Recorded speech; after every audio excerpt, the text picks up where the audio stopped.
이 성령 충만하게 되면 나타나는 현상들이 있죠. 성령을 받았다라는 것은 고린도전서 12장에 나와 있는 것처럼 예수 그리스도를 주라 고백하는 사람은 성령을 받은 사람들입니다. 예수를 주라고 고백했기 때문에 성령을 받았다라는 것을 알 수 있습니다. 이 성령 충만할 때 나타나는 특징이 뭐냐면 바로 그 예수 그리스도를 증거하는 삶을 살아가기 시작한다라는 것이죠. 그리고 성령이 충만할 때 우리는 하나님의 말씀을 알기를 원합니다. 하나님의 말씀을 듣기 원하고 알기 원하고 하나님의 말씀을 실천하기 원한다라는 것이죠. 성벽이 다 지어지고 난 뒤에 하나님의 영에 감동된 이스라엘 백성들이 나타났던 특징이 무엇입니까? 하나님의 말씀을 사모했다라는 거예요. 누구에 의해서 모인 것이 아닙니다.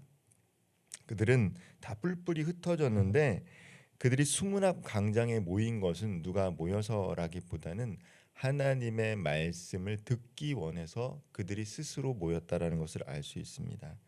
느헤미야 8장 1절은 이렇게 기록하고 있어요. 모든 백성이 일제히 수문 앞 광장에 모여 영적 부흥의 서막을 알리고 있습니다. 에스라 성경대학원이라는 곳도 있는데 특별히 에스라는 예식을 집리하는 제사장이기도 하지만 그 앞에 붙어 있는 게 뭐냐면 학자 혹은 학사라는 거예요. 하나님의 말씀에 능통했던 사람이 바로 에스라입니다. 이 영적 부흥의 시기에 나타났던 특징이 뭐냐면 하나님의 말씀에 능통한 자들이 있었고 특별히 그 말씀에 귀를 기울이려고 모였던 성도들이 있었다라는 것이죠. 특별히 이 일제히라고 하는 표현이 있는데 히브리 원어적인 의미는 한 사람처럼 한 마음이라는 뜻을 갖고 있어요. 모든 이스라엘 백성들이 한 마음이 되어서 모여서 무엇을 했냐? 모세의 율법책을 가져와 달라고 요청하고 있어요. 에스라가 오늘 성경 공부가 있으니 말씀 사경회가 있으니 수문학 광장에 모여 주십시오라고 얘기한 게 아니라 이스라엘 백성이 먼저 모여서 학자 겸 제사장이었던 에스라에게 율법책을 가지고 와서 우리에게 말씀을 알려 주십시오라고 요구하고 있는 거예요. 이 요청은 옛 문헌을 읽어달라는 것이 아니라 하나님의 말씀, 하나님의 음성을 알고 싶다라는 갈망함이죠. 즉 하나님의 영, 거룩한 영이 그들과 함께 있었다라는 것입니다. 진정한 부흥은 언제나 말씀을 사모하는 마음에서 시작됩니다. 우리가 우리의 영적 상태를 잘 가늠할 수 있는 비결이 뭐냐면 최근에 내가 어떤 말씀에 감동되었는가, 그것이 설교든 그것이 내가 읽었던 말씀이든 성경 공부든 내가 말씀을 읽고 대하면서 감동을 받은 적이 언제인가를 한번 되짚어 보시기를 바랍니다. 우리가 하나님의 영으로 충만해지면 나타나는 현상이 하나님의 말씀에 쉽게 감동할 수 있어요. 특별한 말씀이 아니더라도 말씀을 읽을 때 마음에 감동이 있고요. 말씀을 들을 때 감동이 있다라는 것이죠. 하나님의 백성이 말씀 앞으로 나아갈 때 하나님의 역사가 시작되는 것을 보게 됩니다. 지도자의 비전보다도 이 시스템이나 전략보다도 하나님 말씀 앞에 서려고 했던 회중들의 마음이 있을 때 그곳에 부흥이 시작된다는 것을 우리는 주의해야 합니다. 오늘 이 시간 우리가 함께 말씀을 읽으면서 우리의 심령도 새로워지기를 소망합니다. 이 수문 앞 광장에 모인 백성은 새벽부터 정오까지 무려 6시간 이상 하나님의 율법책을 들었다라는 것입니다. 그 자리에 남자와 여자도 있었고요. 어린 아이도 있었어요. 알아들을 만한 모든 자는 함께 했습니다. 특별히 에스라가 하나님의 율법책을 펼쳤을 때 모든 백성이 앉아서 듣지 않았어요. 다 일어나서 듣습니다. 저희가 예배 시간에 가능한 분은 일어나셔서 하나님의 말씀을 듣겠습니다라고 얘기를 하는데 제가 신대원을 다닐 때 신대원생들은 일주일에 5번 예배를 드립니다. 수업을 하다가 점심 먹기 전에 셰프를 듣는데 그때 말씀을 들을 때 이 에스라서 말씀을 인용해서 말씀을 인도하는 교수님이 오늘 우리에게 주신 하나님의 말씀은 이라고 말할 때 모든 신학생들이 다 일어나서 하나님의 말씀을 듣는 것이죠. 경외하는 마음으로 하나님의 말씀 앞에 나아가자라는 것입니다. 에스라가 하나님의 율법책을 펼쳤을 때 모든 백성은 일어났고요. 말씀에 대한 존중과 경외 그리고 사모함이 담긴 표현이 일어섬이에요. 그런데 말씀을 듣던 백성들의 반응이 다소 예상 밖입니다. 모두 울기 시작했어요. 말씀을 듣고 기뻐해야 되는데 울기 시작했다라는 것이죠. 왜 울었습니까? 말씀을 듣기 전에는 자신들이 어떻게 살았는지를 몰랐는데 에스라를 통해서 들려지는 율법, 이 말씀이라는 건 모세 오경이죠. 율법이 들려지니까 모세의 율법책, 모세의 오경에 비춰서 자신들의 삶이 하나님께서 원하시는 삶이 아니었구나를 깨닫니까 눈물이 나게, 회개의 눈물이 나기 시작한 거예요. 말씀은 우리의 삶을 비추는 거울과 같습니다. 그동안 가려졌던 죄와 불순종이 드러나게 되는 것이죠. 그런데 그때 느헤미야와 에스라와 레인들이 백성들에게 다가가 이렇게 선포합니다. 울지 마십시오. 오늘은 여호와께서 지정하신 거룩한 날입니다.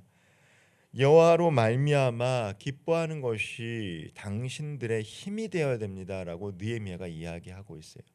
여호와로 말미암아 기뻐하는 것, 여호와를 기뻐하는 것, 혹은 여호와로 말미암아 두 가지 중의적인 의미가 있습니다. 여호와를 기뻐하십시오라는 의미도 있고요. 여호와로 말미암아 기뻐하게 되는 것이 당연합니다라는 의미도 됩니다. 그러니까 하나님만이 우리의 힘이 된다라는 거예요. 말씀 앞에 섰고 그 말씀 앞에서 울었지만 그 울음은 정죄와 두려움으로 끝나지 않고 기쁨으로 회복되는 것을 우리는 보게 됩니다. 내가 말씀에 멀어졌음을 깨달았을 때, 말씀을 읽고도 여전히 내 안에 죄가 많음을 느낄 때, 그때 하나님 우리에게 말씀하세요. 내가 너를 정죄하려고 하는 것이 아니다. 내 말은 너를 회복하고 너를 기뻐하게 하려는 은혜의 통로이다. 우리가 말씀 앞에 다가가게 되면 이러한 은혜를 얻게 된다는 것이죠. 하나님의 말씀 앞에서 울 수 있는 마음이 복된 마음이에요. 말씀을 듣고 운다라는 것은 복된 삶의 모습입니다. 통회하는 마음을 주시는 것은 성령께서 주시는 것이기 때문이에요.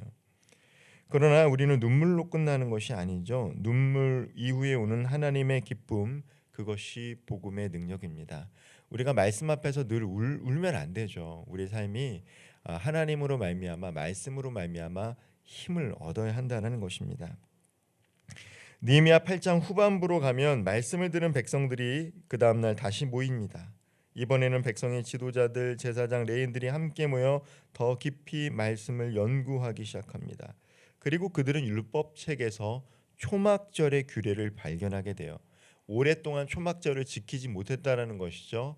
말씀을 듣고 나니까 이 초막절이라는 것이 있구나라는 것을 발견합니다. 근데 놀라운 것은 이들이 그 초막절에 대해서 듣고 발견한 즉시 순종했다라는 거예요. 성읍의 지붕과 뜰과 광장 등 곳곳에 초막을 짓고 일주일 동안 그 초막에 거하면서 하나님께 예배를 드렸습니다. 이 초막절이라는 것은 하나님께서 이스라엘 백성들을 광야에서 인도하시던 그 은혜를 기억하는 절기로 6월절 뒤에 7일 동안 지내게 됩니다.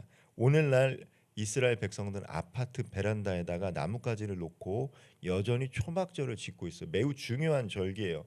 여호와의 구원을 회상하는 절기이기 때문에 매우 중요합니다. 그런데 하나님의 말씀을 잊어버린 이스라엘 백성들은 이 초막절을 알지 못했다라는 것이죠. 근데 학사 겸 제사장이었던 에스라를 통해서 말씀을 듣고 나니까 이 초막절이라는 거 있다라는 걸 아니까 바로 순종하는 것이죠.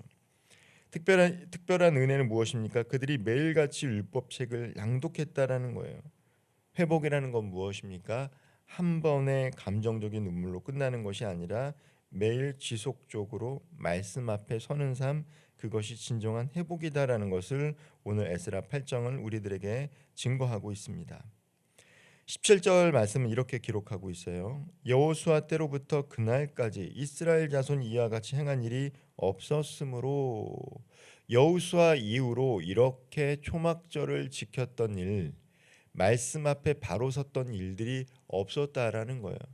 여호수아가 이 가나안 땅에 들어가기 전에 거기서 가나안 땅에 들어가서 이스라엘 백성들에게 했던 말씀이 무엇입니까? 여호수아 24장을 보면 나와 내 집은 끝까지 여호와를 섬기겠다라고 이야기했습니다. 그러니까 여호수아가 있을 때까지는 하나님의 말씀에 잘 지켰죠. 여러 가지 절기를 잘 지켰는데 그 이후에 왕조가 세워지고 그 이후에 이렇게 잘 지켰던 적이 없었다라고 말씀은 증거하고 있는 거예요.